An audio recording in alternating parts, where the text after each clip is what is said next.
દુર્ભાગ્ય છે ગઈકાલે સાંજે એક સરદારા નામની વ્યક્તિ ભારતીય જનતા પાર્ટીનો આગેવાન છે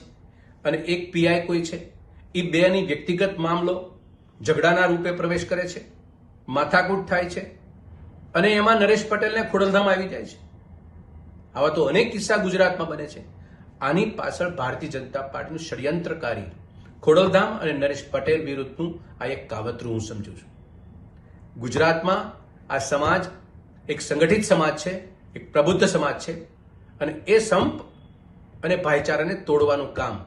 ભારતીય જનતા પાર્ટીના કોઈ પણ આગેવાન, ચાહે લેવા પટેલ સમાજનો હોય કે અન્ય સમાજનો હોય, એ તોડવાનો પ્રયત્ન રાજકીય પરિપ્રેક્ષમાં કોઈ પ્રકારે ન કરે. હા,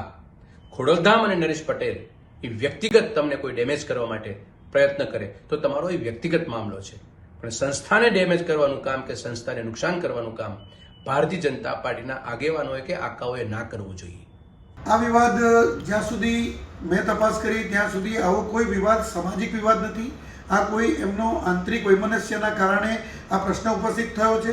અને કોંગ્રેસના નેતાઓ એવો આક્ષેપ કરી રહ્યા છે કે ભારતીય જનતા પાર્ટી આ પ્રયત્નો કરી રહી છે, પરંતુ મારે એ વાત પણ હાસ્યાસ્પદ એટલા માટે લાગે છે કે હુમલો ભારતીય જનતા પાર્ટીના નેતા ઉપર થયો છે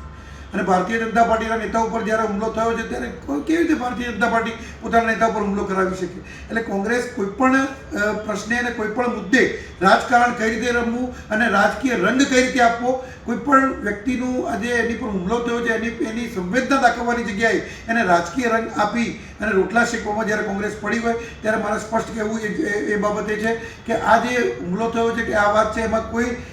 રાજકીય રંગ નથી અને કોઈ સામાજિક પણ રંગ નથી. વ્યક્તિગત એમના કોઈ વૈમનસ્યના કારણે અથવા તો બીજા કોઈ કારણસર આ બનાવ બન્યો છે તેની તપાસ પોલીસ કરી રહી છે અને આ તપાસમાં અંતે બધું બહાર